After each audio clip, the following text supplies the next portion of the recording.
ভাগ্য। ভাগ্যকে পরিবর্তন করতে চান তাহলে পরিশ্রম করে যান, ভাগ্য এমনি ধরা দেবে।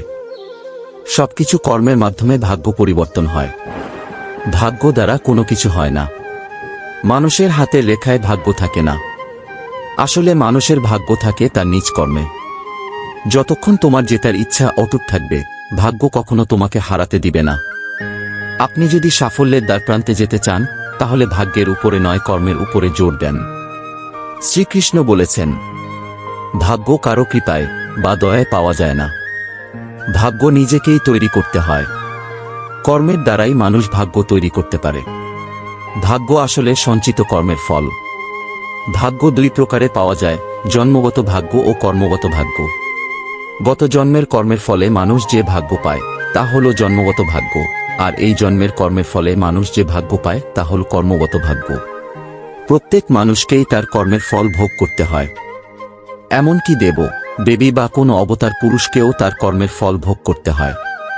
যদি এই জন্মে কোনো কারণবশত কারো কর্মের ফল ভোগ না হয়ে থাকে, তবে তা পরজন্মে ভাগ্য হয়ে তার সম্মুখে উপস্থিত হবে। যতক্ষণ না পর্যন্ত তার কর্মফল ভোগ হয়, তিনি কর্মফলের বন্ধন থেকে মুক্ত হতে পারবেন না। কেউ খারাপ ভাগ্য নিয়ে জন্ম নিলেও এই জন্মে তিনি যদি ভালো কাজ করেন তো তার ভাগ্য ভালো হয়ে যাবে। আবার কেউ ভালো ভাগ্য নিয়ে জন্ম নিলেও এই জন্মে তিনি যদি খারাপ কাজ করেন তো তার ভাগ্য খারাপ হয়ে যাবে। কর্মের ফলেই মানুষের ভাগ্যের পরিবর্তন ঘটে। ঈশ্বরের কৃপা লাভের ফলেও মানুষের ভাগ্যের পরিবর্তন ঘটে। কিন্তু ঈশ্বরের কৃপা তখনই হয় যখন মানুষ সদাচারী ও ন্যায়নিষ্ঠা পরায়ণ হয় এবং তিনি সর্বদা ধর্মের পথে চলেন। সদাচারী ব্যক্তি সর্বদা কর্মফল ভোগের জন্য প্রস্তুত থাকেন, তাই তিনি ঈশ্বরের কৃপা লাভ করেন। ছল চাতুরীর দ্বারা ঈশ্বরের কৃপা পাওয়া যায় না। তাই আপনার ভাগ্যে সুখ থাকুক বা দুঃখ থাকুক, শান্তি থাকুক বা অশান্তি থাকুক, ভাগ্যকে সানন্দে স্বীকার করে কর্মফল ভোগ করে নেওয়া উচিত। কর্মফল ভোগ করলেই মুক্তি পাবেন। যদি কেউ চুরি করার পর আদালতের বিচারে তার জেল হয়ে থাকে এবং তিনি যদি বলেন আমি আদালতের বিচার মানব না, আমি জেল ভেঙে বেরিয়ে যাব, তাহলে কি আদালত সেটা মানবে? জেল ভেঙে বেরিয়ে গেলে আদালত তাকে আবার জেলে ঢোকাবে এবং তার সাজা আরও কিছু সময় বাড়িয়ে দিবে। কর্মের ফল আপনাকে ভোগ করতেই হবে। আপনি আগের জন্মে যে কর্ম করেছেন তার ফল আপনি যেখানে পাবেন, ঈশ্বর আপনাকে সেখানেই জন্ম দিয়েছেন। তাই ঈশ্বরের সিদ্ধান্তকে মেনে সৎভাবে জীবনযাপন করুন। যদি আপনি আমাদের চ্যানেলে নতুন হয়ে থাকেন তাহলে চ্যানেলটি সাবস্ক্রাইব করে কমেন্ট বক্সে লিখুন জয় শ্রীকৃষ্ণা। একদিন শ্রীকৃষ্ণ এবং তার প্রিয় বন্ধু অর্জুন একটি ছোট্ট গ্রামে ভ্রমণে বের হন। গ্রামে পৌঁছে তারা দেখতে পেলেন দুটি চমকপ্রদ ঘটনা। প্রথম ঘটনায় তারা দেখলেন এক গরিব কৃষক প্রতিদিন ভোরে উঠে কঠোর পরিশ্রম করেন। তার সামান্য জমি চাষ করেন এবং কঠোর পরিশ্রমের পর সামান্য ফল পান। কিন্তু তার মুখে সবসময় হাসি, তার জীবনে কোনো অভিযোগ নেই। তিনি তার পরিশ্রমে সন্তুষ্ট এবং ঈশ্বরের প্রতি তার ভক্তি অপরিসীম। দ্বিতীয় ঘটনায় তারা দেখলেন এক ধনী ব্যবসায়ী। তার অনেক ধন সম্পদ, কিন্তু তিনি সবসময় দুঃখী এবং অস্থির। তার মুখে কোনো হাসি নেই এবং তিনি সর্বদা আরও বেশি সম্পদ অর্জনের চিন্তায় ব্যস্ত থাকেন। তিনি তার কর্মে সন্তুষ্ট নন এবং সবসময় মনে করেন যে তার ভাগ্য ভালো নয়। শ্রীকৃষ্ণ এই দুটি ঘটনা দেখে অর্জুনকে বললেন, অর্জুন, তুমি কি কিছু বুঝতে পারছো? অর্জুন বললেন, হে প্রভু, আমি দেখছি যে কৃষকটি খুব পরিশ্রম করে এবং তাতেই তিনি সন্তুষ্ট, কিন্তু ধনী ব্যবসায়ী সবকিছু থাকা সত্ত্বেও অসন্তুষ্ট। এর অর্থ কি? শ্রীকৃষ্ণ হাসি দিয়ে বললেন, অর্জুন, এই দুটি ঘটনার মধ্যে একটি গভীর শিক্ষা রয়েছে। আমাদের জীবন কেমন হবে তা সম্পূর্ণরূপে আমাদের কর্মের উপর নির্ভর করে। গরিব কৃষক তার কঠোর পরিশ্রমের মাধ্যমে সুখী এবং সন্তুষ্ট জীবন যাপন করেন, কারণ তিনি তার কর্মে সন্তুষ্ট। অন্যদিকে ধনী ব্যবসায়ী অনেক ধনসম্পদ থাকা সত্ত্বেও অসুখী, কারণ তিনি তার কর্মে সন্তুষ্ট নন এবং সর্বদা আরও বেশি পাওয়ার আকাঙ্ক্ষা করেন। শ্রীকৃষ্ণ আরও বললেন, ভাগ্য বড় না কর্ম বড় তা বোঝার জন্য আমাদের এই দুটি উদাহরণই যথেষ্ট। যদি আমরা সৎপথে থেকে কঠোর পরিশ্রম করি এবং আমাদের কর্মে সন্তুষ্ট থাকি, তাহলে আমরা সুখী ও সন্তুষ্ট হতে পারব। এই গল্প থেকে আমরা শিখি যে ভাগ্যের উপর নির্ভর না করে আমাদের উচিত আমাদের কর্মের প্রতি মনোযোগ দেওয়া। সৎ ও কঠোর পরিশ্রমই আমাদের প্রকৃত সুখ এবং সন্তুষ্টি এনে দিতে পারে।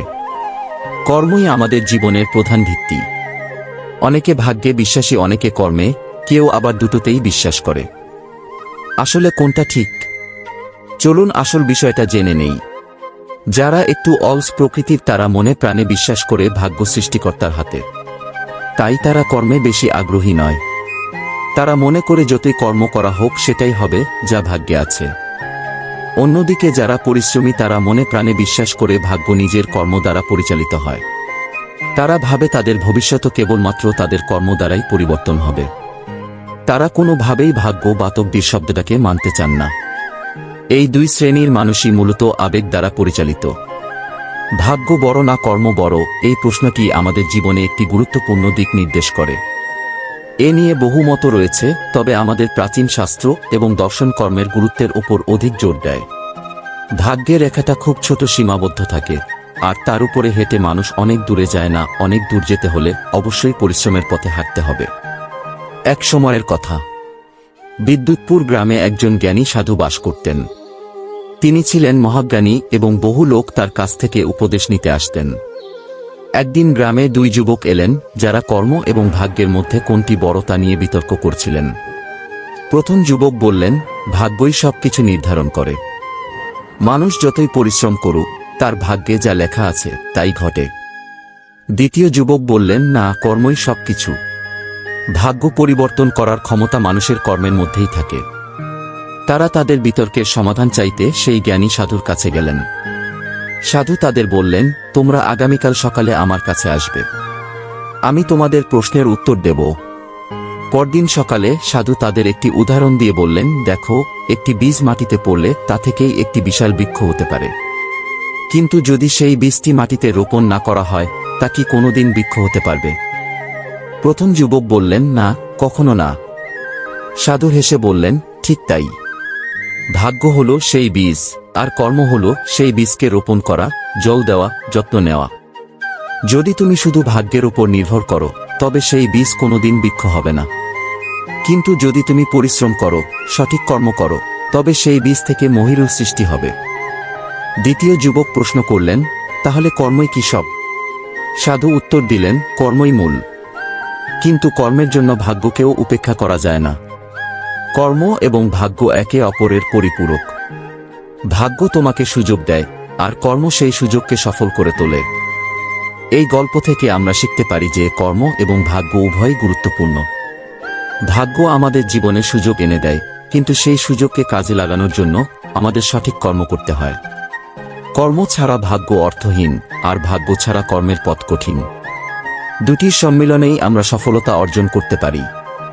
আরও কৃষ্ণ প্রেরণামূলক বক্তব্যের জন্য অনুগ্রহ করে আমাদের চ্যানেলটি লাইক এবং সাবস্ক্রাইব করুন।